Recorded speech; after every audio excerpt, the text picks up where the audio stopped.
علی حق ہے علی حق ہے علی علی جدھر حق ہے ادھر مانا، جدھر حق ہے ادھر مانا، جدھر موت کو یاد کرنے کے لیے مومن اپنے گھر میں کم از کم کفن ضرور مہیا کرے۔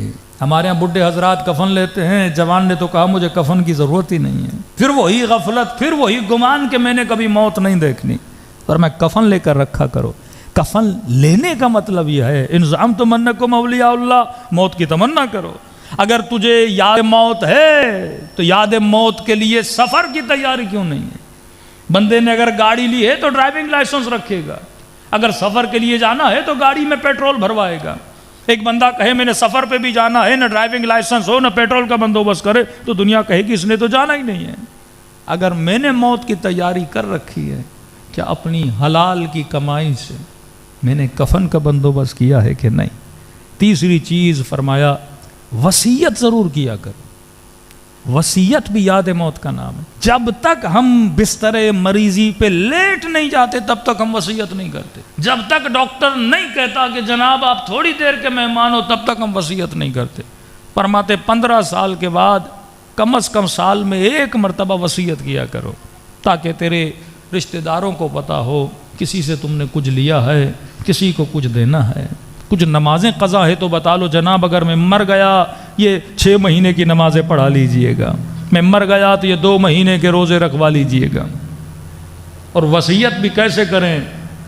ایک مولانا کہتے ہیں ہم کسی کے گھر میں گئے اور اس کا وصیت نامہ پڑھا تو باپ نے وصیت کی ہوئی تھی کہ اتنے اموال میرے بڑے بیٹے کے، چھوٹے بیٹے کے، یہ بیٹیوں کو دینا ہے، یہ بیوی کو دینا ہے، یہ اس کو دینا ہے، یہ اس کو دینا ہے۔ ہم نے ساری وصیت پڑھی، آخر میں انہوں نے لکھا کہ بینک اکاؤنٹ میں میرا جتنا بیلنس ہے میں نے بچوں کو بہت دے دیا، اب یہ چند لاکھ جو میرے بینک میں پڑے ہوئے ہیں یہ مولانا کو وصیت کرتا ہوں کہ میرے ان پیسوں سے میری قضا نمازیں پڑھا لیں، میرے قضا روزے رکھوا لیں۔ مولانا کہتے ہیں وصیت پڑھ لی، اب بیٹوں کو کہا کہ بھائی باپ کے اکاؤنٹ میں جو پیسے ہیں دے دو، ہم قضا نمازیں پڑھا لیں، قضا روزے رکھ لیں۔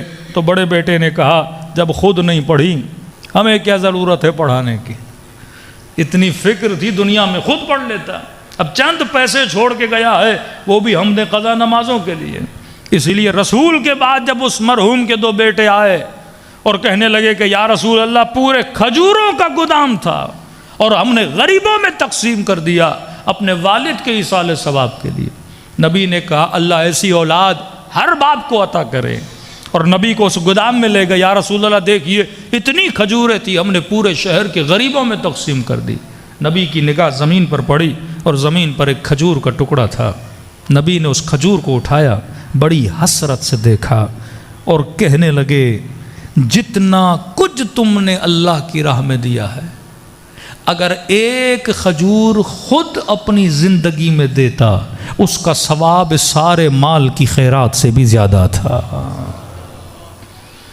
یہ بھروسہ بھی اپنی نسلوں پہ نہ کیا کرو کہ میرے مرنے کے بعد کچھ کریں گے۔ فرمائے جو کچھ کرنا ہے اپنی زندگی میں کر کے جاؤ۔ تو فرمایا یاد موت کفن لیا کرو، یاد موت قبرستان جایا کرو، یاد موت وصیت لکھا کرو۔ چوتھی چیز فرمایا موعظۃ الحسنہ، چیزوں کے پڑھنے کا بھی اتنا اثر نہیں ہوتا جتنا چیزوں کے سننے کا اثر ہوتا ہے۔ ہماری مجلسوں سے یہ موعظہ ختم ہو گیا، نصیحت ختم ہو گئی۔ بڑے بڑے عالم کبھی اپنے بیٹے کو بولتے تھے بیٹا نصیحت کر، جاتے تھے کسی کے در پہ چل کے آپ اپنے زبان سے مجھے نصیحت کریں، کیونکہ نصیحت سننے کا اثر بہت ہے۔ کتاب ہے منازل الاخرہ، محدث قمی صاحب کی، ضرور پڑھا کریں، کس طرح سے انہوں نے آخرت کے منازل کو ذکر کیا ہے۔ فرمایا لمحہ بلمحہ زندگی میں اگر یاد موت رہے گی تو انسان گناہوں سے بچ جاتا ہے، انسان کو قرب پروردگار عالم نصیب ہوتا ہے۔ صلوات پڑھے محمد و آل محمد۔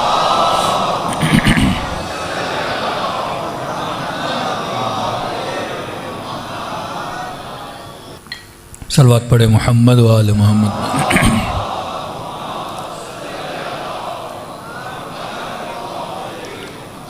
وعجل فرجہم، جب تک اس زندگی کی معرفت نہ ہو۔ تو فرمایا دنیا کی زندگی آنکھ جھپکنے کے برابر ہے اور آخرت کی زندگی حیات ابدی ہے۔ حیات ابدی کا مطلب ہزاروں سال نہیں، لاکھوں سال نہیں، ملین سال نہیں، بلین سال نہیں بلکہ اس سے بھی زیادہ، لیکن بنانے والی یہ آپ کی زندگی ہے۔ سالن آپ بناؤ گے، اچھا بناؤ گے تو خود ہی کھاؤ گے۔ فرمایا اپنے عمل سے وہ زندگی کریٹ کرتے ہو۔ اب جتنا لذیذ بناؤ گے اتنی وہاں پہ تجھے کھانے میں لذت ملے گی، جتنا گندا بناؤ گے اتنی وہاں کھانے میں تکلیف کس نے ہونی ہے؟ تو نے ہونی ہے۔ اب یہ انسان کو علم ہونا چاہیے۔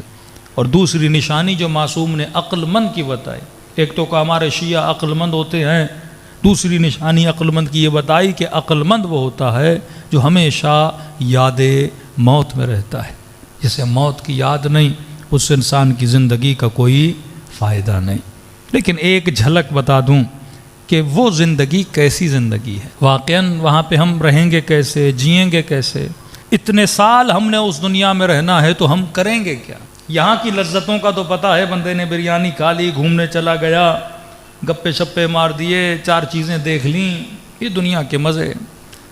مَلْحَيَاةُ الدُّنْيَا إِلَّا لَعِبٌ وَلَهْوٌ، دنیا کی زندگی لعب و لہو ہے، بچوں کے ساتھ محبت کر لی، گھومنے پھرنے۔ وہاں کی زندگی کیا ہے؟ کیا وہاں پہ بھی یہ میل جول ہوگا؟ کیا وہاں پہ بھی ہمسایوں سے ملنے جائیں گے؟ اصلاً ہمارے مرحومین جو دنیا سے چلے گئے اب کہاں ہیں، کیا کرنے ہیں، ان کی ایکٹیویٹی کیا ہے؟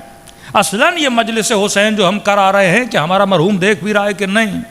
کیا وہ جس طرح ہم ان سے غافل ہیں کیا اسی طرح وہ ہم سے غافل ہیں؟ اگر دیکھ رہے ہیں تو کتنی دیر دیکھتے ہیں؟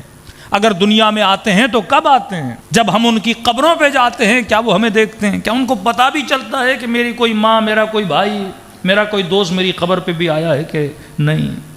24 گھنٹہ ان کی ایکٹیویٹیز کیا ہوتی ہیں؟ تو کہا کہ یہ جو دنیا ہے جس میں تم زندگی بسر کر رہے ہو، اور وہ جو دنیا ہے جہاں پہ آپ نے زندگی کرنی ہے، یہ دنیا اور یہاں کی زندگی جسمانی زندگی ہے۔ اب وہاں پہ تو جسم کا کوئی کانسیپٹ نہیں ہے، تو کہتے وہاں جسم مثالی ملے گا انسان کو۔ جسم مثالی مطلب جسم نہیں ہوگا لیکن دکھنے میں جسم جیسا ہوگا۔ اس کی دلیل کہ جس طرح آپ اپنے خواب میں اپنے مرحومین کو دیکھتے ہو تو جو خواب میں آتا ہے وہ جسم نہیں ہوتا لیکن اس کی شکل ضرور ہوتی ہے۔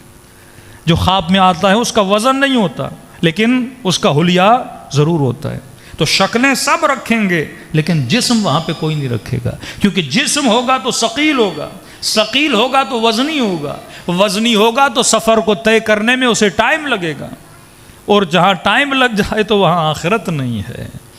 اگر جسم ہوگا تو پرانا ہوگا، اور پرانا ہو جائے تو ابدی کیسے ہوگا؟ کیونکہ دنیا میں ہر وہ چیز جو آپ دیکھتے ہیں اس کی کوئی نہ کوئی ڈیٹ آف ایکسپائری ہے۔ یہ ممبر ہے لکڑی کا بنا ہوا، ایک دن پرانا ہو جائے گا، یہ لوہا ایک دن زنگ لگ جائے گا، یہ بلب ایک دن خراب ہو جائے گا، یہ بلڈنگ ایک دن پوسیدہ ہو جائے گی، یہ جسم ایک دن بوڑھا ہو جائے گا۔ تو دنیا میں ہر وہ چیز جو نظر آتی ہے وہ ختم ہو جاتی ہے، اور آخرت نہ ختم ہونے والی دنیا ہے، تو وہاں تو کوئی ایسی چیز خدا نہیں بنائے گا جو پرانی ہو جائے، ابدیت ہے۔ فرمایا یہاں پہ جو زندگی گزارتے ہو وہ سوشل لائف ہے، بیٹے کا باپ سے تعلق، بیوی کا شوہر سے تعلق، یہاں تک کہ ایک چیز بھی اگر ہم نے کھانی ہے اس چیز کو مجھ تک پہنچنے میں لاکھوں اسباب کی ضرورت پڑتی، جس طرح میں نے شروع میں بتایا۔ لیکن وہاں کی زندگی سوشل لائف نہیں ہے، وہاں کی زندگی اہل بیت فرماتے ہیں انفرادی زندگی ہے۔ مطلب جس طرح اکیلے آئے تھے اسی طرح اکیلے جاؤ گے۔ کسی سے کتنی بھی محبت ہو لیکن مرنے کے بعد وہ ہمارے ساتھ نہیں ہوتا۔ بیٹے سے عشق تھا تنہا چلا گیا، ماں سے پیار تھا تنہا چلی گئی، شوہر سے لگن تھی تنہا چلا گیا۔ اکیلے آئے تھے جس طرح شکم مادر سے، اسی طرح قبر میں بھی کیا جاؤ گے؟ اکیلے جاؤ گے۔ لیکن دنیا میں کوئی بندہ اکیلا نہیں جیتا، یہاں سوشل لائف ہے، یہاں کنیکشنز ہیں، یہاں ہمسائے کے حقوق ہیں، لیکن مرنے کے بعد پورا سفر انسان نے اکیلے طے کرنا ہے۔ فرمایا وہاں پہ اگر کوئی ساتھ ہوگا تمہارا عمل ساتھ ہوگا۔ پھر معصوم سے پوچھا مولا کیا کبھی کوئی کسی سے نہیں ملے گا؟ باپ سے نہیں ملے گا، دادا سے نہیں ملے گا، اہل بیت سے نہیں ملے گا، انبیاء سے نہیں ملے گا، صلحاء سے نہیں ملے گا؟ فرمایا نہیں، وہاں پہ بھی میل جول ہے لیکن اللہ کی مرضی سے۔ اب امام نے مومنین کا میل جول بتایا جو وادی برہوت والے ہیں، اس کا ٹاپک لمبا ہے۔ فرمایا جو مومنین ہیں ہفتے میں ایک مرتبہ خدا ان کی ملاقات کا بندوبست کرتا ہے۔ کہ مولا کہاں پہ ان کی ملاقات ہوتی ہیں؟ فرمایا ان سب کو خدا وادی السلام میں جمع کرتا ہے۔ وادی السلام، ایک ایسی نگری، ایک ایسی وادی جو سلامتی کی وادی ہے۔ اب وادی السلام میں کیا کرتے ہیں وہ الگ بحث ہے، وہ مولا کی روایت میں آئے گا۔ فرمایا ونس اے ویک، مولا کب جمع ہوتے ہیں؟ صبح کو، دوپہر کو؟ فرمایا نہیں، جب دنیا میں وقت غروب ہوتا ہے تو خدا ان کو وادی السلام میں بلاتا ہے۔ کب تک رہتے ہیں؟ فرمایا جب تک وقت فجر نہیں ہو جاتا، یہ یہاں بلائے جاتے ہیں، اور فجر کا وقت ہوتا ہے پھر یہ واپس عالم برزخ کی طرف بھیجے جاتے ہیں۔ تبھی ایک شاید راتوں کو قبرستان میں زیادہ بیٹھنا مکروہ ہے، اس کی دلیل شاید یہ ہو، ایک شہید کی ماں، جوان بیٹا اس کا دنیا سے گزر گیا، کہتی ہر شب جمعہ میں قبرستان جاتی تھی اور 4 گھنٹے یہاں تک کہ صبح کی اذان ہوتی تھی بیٹے کی قبر پہ بیٹھی رہتی تھی، قرآن پڑھوں، زیارت پڑھوں، حدیث پڑھوں تاکہ میرے بیٹے کو راحت ملے۔ ماں تھی، اس کی روٹین بن گئی، ہفتوں کے ہفتے گزر گئے، لیکن یہ شب جمعہ بیٹے کے قبر پہ جاتی، دعائیں پڑھتی۔ ایک دن اس نے خواب کے عالم میں اپنے بیٹے کو دیکھتی ہے بیٹا میرے حضور بیٹھا ہے، اتنے میں دیکھتی ہوں دوسرے مومنین کی ارواح ہیں اور گویا وہ سامان سفر باندھ رہے ہیں، تیاری کر رہے ہیں کہیں پہ جانے کی۔ تو میں نے بیٹے سے پوچھا میرے لال یہ سب کہاں جا رہے ہیں؟ کہا ماں یہ سارے وادی السلام جا رہے ہیں، ہر شب جمعہ اللہ مومنین کی ارواح کو وادی السلام بلاتا ہے۔ کہا ہے کیا وادی السلام میں؟ کہا یہ سب علی کی ملاقات کو جا رہے ہیں۔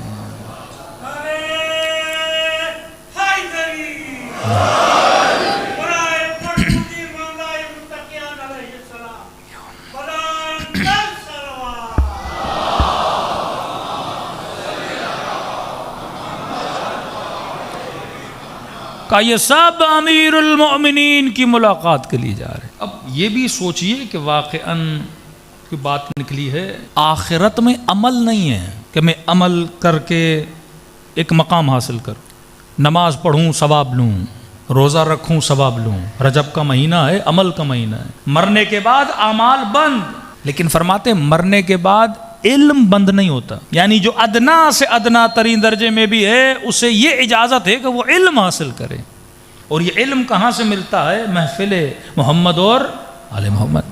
اب یہ تو نہیں کہ انا مدینۃ العلم وعلی بابا، وہ صرف دنیا میں نہیں، یہ علم کا دروازہ عالم برزخ میں بھی ہے، یہ علم کا دروازہ میدان محشر میں بھی ہے۔ تو کہ بیٹا کہاں جا رہے ہیں؟ کہ اماں سارے وادی السلام جا رہے ہیں۔ کہ میرے لال تو کیوں نہیں جا رہا؟ کہ ماں علی نے بولا ہے جب تک ماں ہے ماں کے پاس رہنا۔ کہ ماں تیرے ادب کی وجہ سے میں نہیں جا رہا، اب ماں کو منع بھی نہیں کر پا رہا، ماں ہے۔ کہ آپ کے ادب کی وجہ سے یہ ماں نیند سے اٹھتی ہے۔ اس دن کے بعد اس نے راتوں کو بیٹے کی قبر پہ جانا چھوڑ دیا کہ میں اپنے لال کو علی کی زیارت سے محروم کیوں کروں۔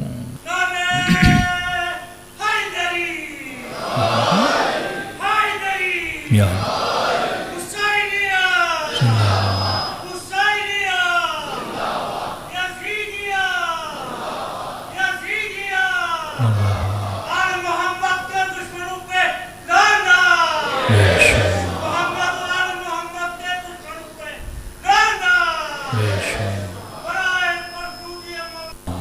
صلی علی محمد۔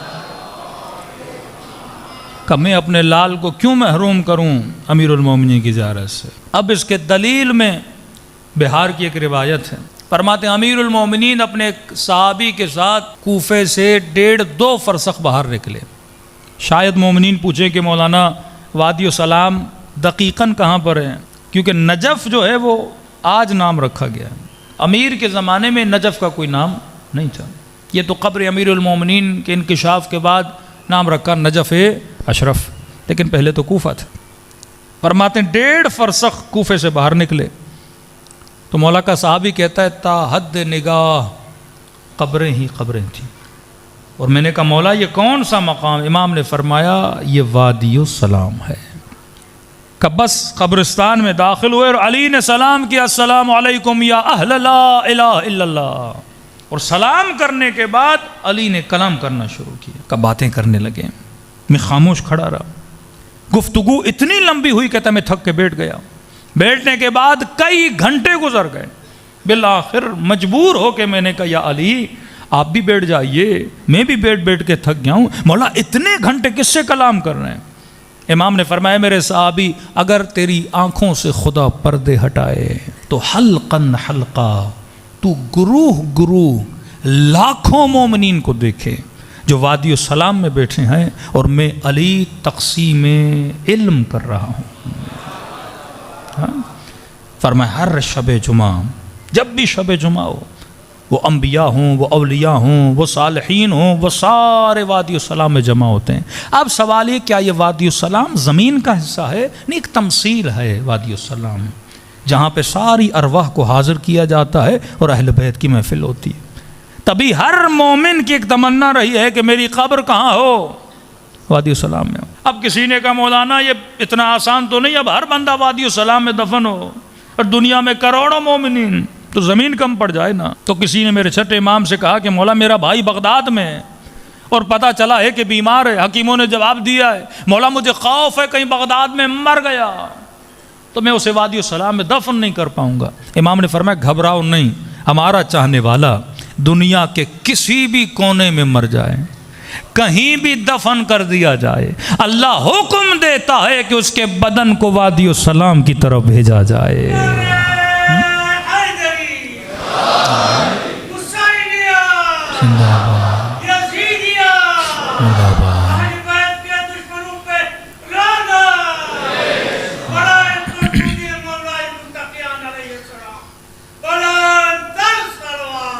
اللہم صلی علی محمد وآل محمد. تو بندے کا مؤمن ہونا ضروری ہے. مومن وہ جو یؤمنون بالغیب ویقیمون الصلاۃ. جب تک غیب پر بندے کا ایمان نہ ہو، یہ غیب یہی موت ہے، یہی قیامت ہے، یہی قبر ہے. تو فرمایا کہ بدن سے روح نکلتے وقت کی تکلیف سے اگر بچنا چاہتے ہو تو فرمائے مومنو چند کام ضرور کیا کرو. یہ سکرات الموت، یہ بہت مشکل لمحات ہیں جب انسان کے بدن سے روح نکلتی ہے. پہلا کام فرمایا جو ہر نماز واجب کے بعد تھوڑا بہت بھی ہو قرآن کی تلاوت کرے، وہ سکرات موت سے بچ جاتا ہے، وہ ہول الموت سے بچ جاتا ہے، وہ خوف موت سے بچ جاتا ہے. 4 آیتیں 5 آیتیں 10 آیتیں جتنا ہو سکے. امام خمینی کی عادت تھی، سفر پہ بھی جاتے تھے، آپ نے وہ جہاز کی ویڈیو بھی دیکھی ہوگی، جہاز میں بھی قرآن پڑھ رہے ہیں اور ہاسپٹل میں بستر مرگ پر ہیں، وہاں پر بھی آپ دیکھو گے کیا پڑھ رہے تھے؟ قرآن پڑھ رہے تھے. تیاری کرتے تھے کہ جب بھی موت آئے، بدن سے جب روح نکلے تو انسان کو کیا ہو؟ تکلیف نہ ہو. تکلیف ہوتی ہے تعلق کی وجہ سے. تعلقات دنیا جتنے مضبوط ہوں اس تعلق سے جدائی کی اتنی تکلیف ہوتی ہے. میں ہمیشہ مجلس میں مثال دیتا ہوں، اگر ہاتھ کی ہتھیلی پہ ٹیپ سولیوشن لگائی جائے کھینچو گے تکلیف نہیں ہوگی، کیونکہ ٹیپ سولیوشن کا اور ہاتھ کا اتنا مضبوط تعلق نہیں ہے، جدا ہو جاتی ہے. لیکن وہی ٹیپ سولیوشن اگر ہتھیلی کے پیچھے لگائی جائے جب کھینچو گے تو تکلیف ہوگی، کیونکہ بالوں نے ایک مضبوط تعلق بنا دیا ہے اس ٹیپ سولیوشن کے ساتھ. اور جب بال کھنچتے ہیں تو انسان کو تکلیف ہوتی ہے نا. جب تعلق اتنا مضبوط ہو جائے دنیا سے، مال دنیا سے، دنیا کے گھر سے، اولاد سے، اب تعلق اتنا ہے کہ جب جدائی کی بات آتی ہے تو انسان کو تکلیف ہوتی ہے، وہ دنیا سے جانا نہیں چاہتا. لیکن اہل بیت کی زندگی دیکھو، اکبر جیسا بچہ ہے، اصغر جیسا بچہ ہے، جب جان چلی گئی اس بچے کی تو کہا خدایا رضن برضا، ہم تیری رضا پہ راضی ہیں. چھٹے امام کا جناب اسماعیل سے میرے مولا نے اتنا محبت کی تھی، روایات ملتی ہیں اتنے پسند تھے ان کو جناب اسماعیل کہ امت کے ایک بڑے گرو کو شک ہوا کہ امام کے بعد یہ امام بنے گا. صحابی کہتا ہے میں مولا سے خیریت دریافت کرنے آیا، کیونکہ ڈیلی امام کے گھر پہ حکیموں کا آنا جانا تھا. جب امام سے ملا تو کیا دیکھا؟ چہرے پہ اطمینان، پریشانی نہیں. میں نے کہا مولا یہ لگتا ہے کہ آپ کا بیٹا ٹھیک ہو گیا ہے. امام نے کہا نہیں، انا للہ و انا الیہ راجعون، بیٹا دنیا سے جا چکا ہے. کہ مولا سمجھ نہیں آتی، جب تک زندہ تھا پریشان تھے، کبھی یہ حکیم اور بیٹے کے جانے کے بعد ایک سکون مل گیا. فرمایا اولاد اللہ کی امانت ہے، جب تک ہمارے پاس ہے ان کا خیال رکھنا واجب ہے، کیونکہ امانت الہی ہے. بیٹا بیمار تھا، میں نے تقو دو کی کہ بچ جائے، لیکن جب اس نے اپنی امانت واپس لی، میں کون ہوتا ہوں شور کرنے والا، یہ تو میرا تھا ہی نہیں، اللہ کی امانت تھی۔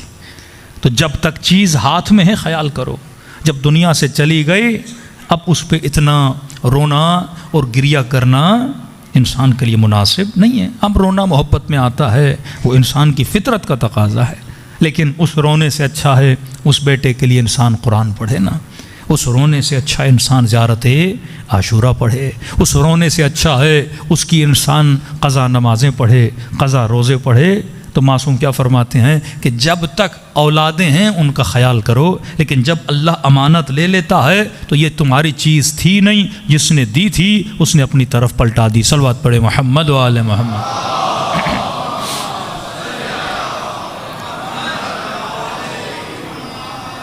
تو کربلا کی زمین انسان کو یہ درس دیتی ہے کہ یاد موت انسان کو اللہ کے قریب لے جاتی ہے۔ جتنا انسان خدا کے قریب ہوگا اتنی لذت یہ آخرت سے مالا مال ہوگا۔ مولا ادھر حق حق ہے علی، حق ہے علی، علی جدھر حق